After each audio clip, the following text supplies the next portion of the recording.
শনিবার সাত সকালেই প্রচারে ঝড় তুললেন দক্ষিণ মালদার বাম সমর্থিত কংগ্রেস প্রার্থী ঈসা খান চৌধুরী। জোর কদমে ভোট প্রচার করলেন মালদা শহরে। এদিন তিনি বাম কংগ্রেস দুদলের নেতাকর্মীদের নিয়ে মালদা শহরের পিয়াজি মোড় থেকে ভোট প্রচার শুরু করেন। এরপর তিনি 10, 11, 14, 15, 16, 17, 18 এবং 19 নম্বর ওয়ার্ড এলাকায় প্রচারে ঝড় তোলেন। কখনো তিনি হুটখোলা গাড়িতে চেপে, আবার কখনো পায়ে হেঁটে ভোটারদের সঙ্গে জনসংযোগ তৈরি করে ভোট প্রার্থনা করেন। বাম সমর্থিত কংগ্রেস প্রার্থী হিসাবে তাকে বিপুল ভোটে জয়যুক্ত করার আবেদন জানান। টাউনে আজকে আমাদের প্রথম প্রচার, আমাদের খুব ভালো রিয়াকশন পাচ্ছি। আর বিভিন্ন ওয়ার্ড আমরা ঘুরবো, 19 নম্বর, 20 নম্বর, 17 নম্বর, এরকম 4-5টা ছোট ওয়ার্ড আজকে ঘুরবো।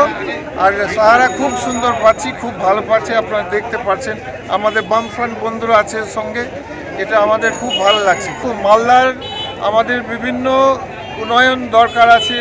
গঙ্গা ভাঙনের প্রবলেম, বিড়ি শ্রমিকদের প্রবলেম, রাস্তাঘাটের প্রবলেম, অনেক প্রবলেম আছে। কিন্তু এই ইলেকশনটা একটু অন্যরকম।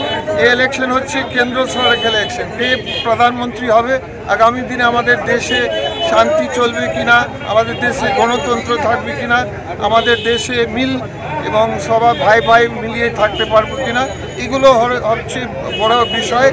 আর কম্পিটিশনের মধ্যে কংগ্রেস ভার্সেস বিজেপি গোটা দেশে এবং মালদাতে।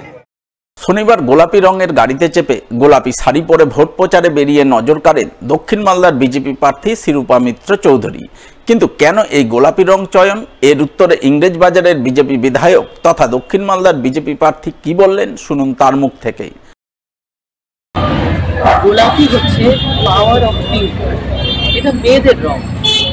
আমরা এই গোলাপি কালার দিয়ে অনেক বছর আগে, মানে আজ থেকে 3 দশক আগে গোলাপি গ্যাং আমরা তৈরি করেছিলাম মহিলাদের নিয়ে। সেই গোলাপি গ্যাং কী করতো, ঘরে ঘরে গিয়ে মহিলাদের উপর যে অত্যাচার হতো, অনাচার হতো, সেইগুলোকে প্রতিবাদ করতো। আজকে মানে নির্ভয়াদি সারা উত্তরবঙ্গে একজনই মহিলা যিনি এই লোকসভা নির্বাচন লড়ছেন। তাই নির্ভয়াদির যে মানে মহিলাদের জন্য, মাতৃশক্তির জন্য এই গাড়িটাকে আজকে নিবেদন করা হয়েছে। আর পিঙ্ক হচ্ছে মানে ওয়ার্ল্ড ওয়াইড যদি দেখা যায়, পিঙ্ক হচ্ছে মেয়েদের কালার, আর এই পিঙ্ক হচ্ছে পাওয়ার অফ উইমেন। তো মহিলাদের যে শক্তি, সেই শক্তিকে প্রকাশ করার জন্য আজকে এই গোলাপি রঙকে ব্যবহার করেছি। অন্যদিকে তৃণমূল বিজেপিকে পরাস্ত করতে শনিবার বাম কংগ্রেস জোটের এক নির্বাচনী সভা হয়ে গেল মালদার রতুয়া 1 নম্বর ব্লকে।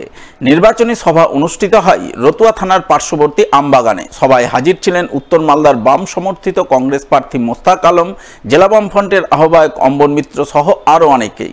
সভায় উপস্থিত বাম কংগ্রেস দুদলের নেতৃত্বরা হাতে হাত মিলিয়ে নির্বাচনী লড়াইয়ে নামার অঙ্গীকার গ্রহণ করেন এবং বিজেপি তৃণমূলকে পরাস্ত করে বাম সমর্থিত কংগ্রেস প্রার্থীর জয় সুনিশ্চিত করার শপথ গ্রহণ করেন তারা।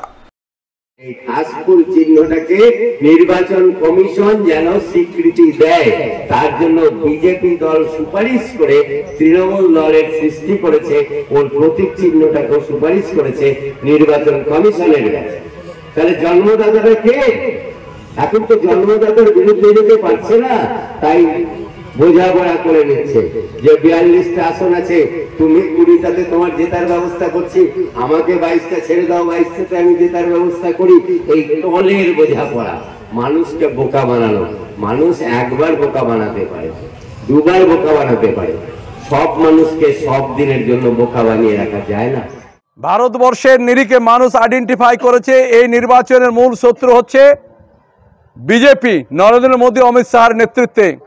তাকে যদি দেশ থেকে এই নির্বাচনে পরাস্ত না করা যায়, ভারতবর্ষের সংবিধান বিপন্ন হবে, গণতন্ত্র বিপন্ন হবে, বিচার বিভাগ আজকে আক্রান্ত। তাই আজকে এই মাটিতে ঐক্যবদ্ধ হয়ে আমরা লড়াই করব। ওই অশুভ শক্তির পতন ঘটবে, তো কোনো সন্দেহ নেই।